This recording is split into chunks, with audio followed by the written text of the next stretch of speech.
अब क्या?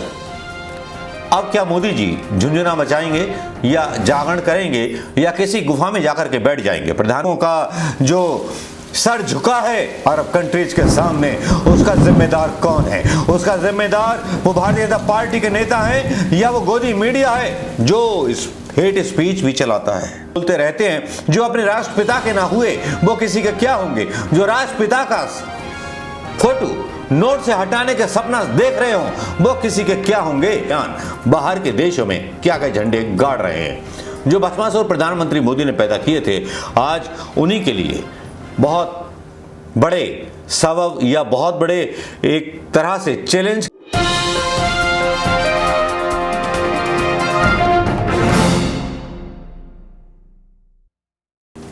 दोस्तों नमस्कार, मैं मनोज कुमार शर्मा आज़ाद हिंद आवाज़ न्यूज़ के लिए आपके बीच में लेकर के कहानियाँ उन साहब की जो साहब अपने आप को विश्वगुरु कहलाना पसंद करते हैं और उन्हीं के लोग जो उन्होंने पैदा किए थे भस्मासुर, आज पूरे देश की बेइज्जती करने पर लगे हुए हैं। आज वही भस्मासुर जो नूपुर शर्मा के खिलाफ एक्शन लिया भारतीय जनता पार्टी ने, आज उसी के खिलाफ जो है आवाज उठने लगी, मोदी के नेतृत्व पर सवाल उठने लगे। आज जो भस्मासुर पैदा किए थे मोदी ने, उनको पता नहीं था कि इतना कुछ हो जाएगा। आज सोशल मीडिया की प्रतिक्रिया काफी तीव्र थी मोदी जी के खिलाफ, क्योंकि देश के 135 करोड़ लोगों का जो सर झुका है अरब कंट्रीज के सामने, उसका जिम्मेदार कौन है? उसका जिम्मेदार वो भारतीय जनता पार्टी के नेता हैं या वो गोदी मीडिया है जो इस हेट स्पीच भी चलाता है। भारतीय जनता पार्टी के केवल नेताओं पर टीकरा नहीं फोड़ा जा सकता, लेकिन भारत की इस मीडिया पर भी टीकरा फोड़ा जाना चाहिए। आज सोशल मीडिया पर बहुत ज्यादा बहस चल निकली इसी बात को लेकर के, जहां एक तरफ 18 कंट्रीज ने मुस्लिम देशों के आज इसमें भारत के खिलाफ अपने बयान दर्ज कराए, भारत को लानत मलामत झेलनी पड़ी। केवल प्रधानमंत्री की वजह से नहीं, उनके भारतीय जनता पार्टी नेताओं की वजह से जो हमारे देश में पैगंबर मोहम्मद के बारे में कहते थे, जिन पैगंबर मोहम्मद का कहना था कि अगर कोई पड़ोसी नाराज होकर के कूड़ा आपके घर पे डाल जाए तो उस कूड़े को कूड़े के ढेर तक डाले आना, ये है इस्लाम। लेकिन यहां पर तो भैया कोई बताने वाला नहीं है। महात्मा गांधी ने अहिंसा का पाठ पढ़ाया था, महात्मा गांधी को तो पता नहीं क्या क्या अपशब्द बोलते रहते हैं। जो अपने राष्ट्रपिता के ना हुए वो किसी के क्या होंगे? जो राष्ट्रपिता का फोटो नोट से हटाने के सपना देख रहे हो वो किसी के क्या होंगे? अब तो देश जो है इतना बदनाम कर दिया है भारतीय जनता पार्टी ने कि देश कहीं मुंह दिखाने के काबिल नहीं रहा। जी हां, अभी यहां पर कार्रवाई चल रही थी, प्रवक्ताओं पर बड़ी बड़ी लिस्ट बन रही थी, लेकिन यहां जो था एक कोड़ में खाज पैदा करने वाला बयान आ गया। बीजेपी के लिए एक कोड़ का खाज बना ऑस्ट्रेलिया में। सांसद तेजस्वी सूर्या का इस्लाम के खिलाफ बयान। सूर्या ने इस्लाम को रक्तपात और हिंसा से जोड़ते हुए हलाल भोजन बैन करने का आह्वान किया। नतीजे में सूर्या का वहां खूब विरोध हुआ, उनके सारे कार्यक्रम रद्द कर दिए गए। मैं आपको याद दिलाना चाहूंगा, नायडू का भी भोज जो था कैंसिल कर दिया गया था।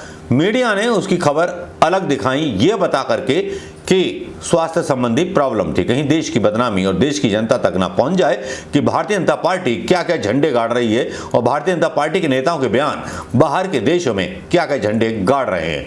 जो भस्मासुर प्रधानमंत्री मोदी ने पैदा किए थे, आज उन्हीं के लिए बहुत बड़े सबब या बहुत बड़े एक तरह से चैलेंज की तरह उतर आए हैं, क्योंकि आज चला सोशल मीडिया पर कि we support Nupur Sharma, we support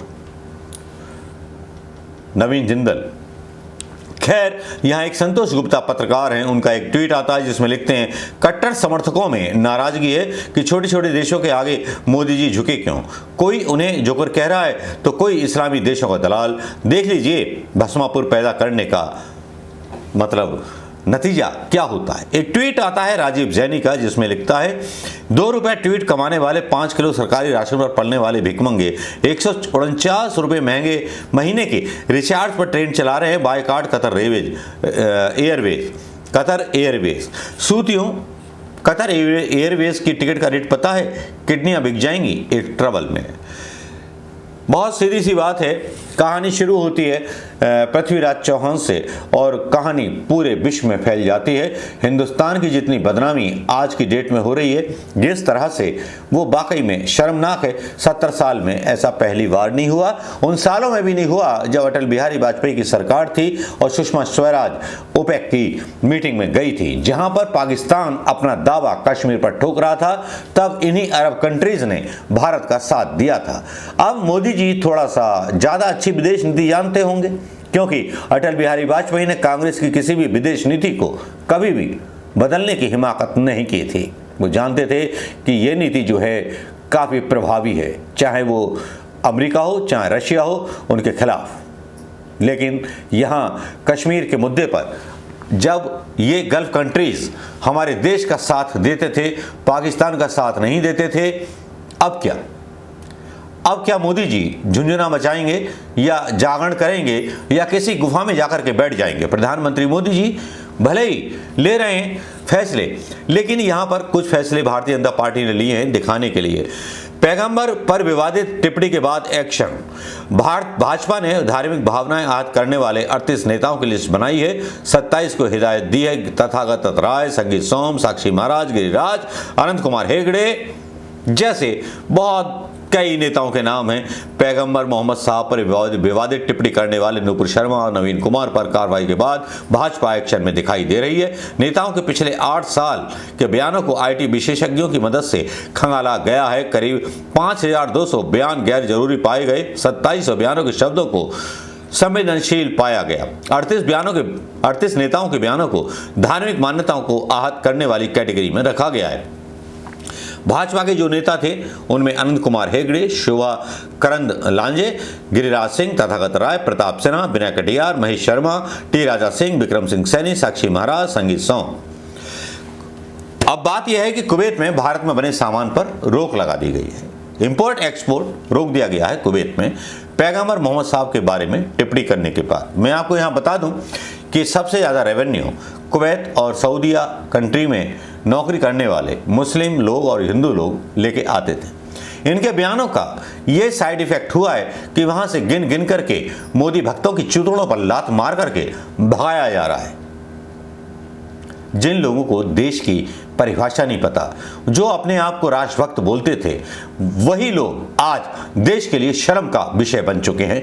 Tejasvi Surya का ताजा बयान इस बात का उदाहरण है। ओआईसी का बयान गैर जरूरी। भारत बोलता है कि ओआईसी का बयान तो गैर जरूरी है।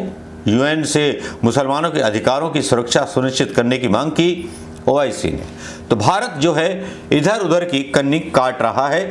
अब भी मतलब जूते पड़ गए, लेकिन सुधरने को तैयार नहीं है। साहिब की पार्टी या साहिब की सरकार पूरे देश को बदनाम करा रही है, भारत को माफी मंगवा रही है। जिन लोगों का गुनाह है बस उनका गुनाह धो दिया जाएगा कुछ दिनों के लिए। उनको जो है बाद में बड़ी पोस्ट दे दी जाएगी। लेकिन यहाँ भूल जाइए, यहाँ अदानी अंबानी के पेट पर भी लात पड़ने वाली है, क्योंकि जो अंदर की खबरें आ रही हैं कि मोदी के कारपोरेट मीडिया के सबसे बड़े अदानी को जो दोस्त हैं, सबसे बड़ा घाटा इस बयान के बाद होने वाला है, जिसकी शायद कल्पना मोदी जी ने नहीं की होगी।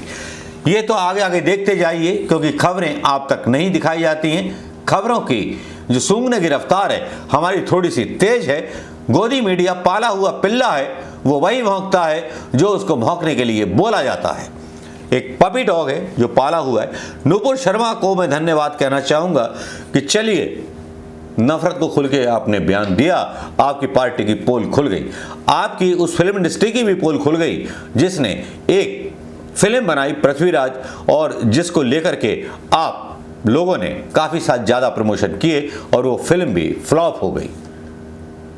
शर्म आती है कि प्रधानमंत्री मोदी जी जहां एक तरफ ये बोलते हैं कि हम जो है नया भारत देने वाले हैं, हमारा किसी भी जाति धर्म और उस पर विश्वास नहीं है, लोकतंत्र पर विश्वास है, वहीं दूसरी तरफ नोटों से गांधी के फोटो हटाने की साजिश शुरू हो जाती है। नमस्कार, जय हिंद दोस्तों।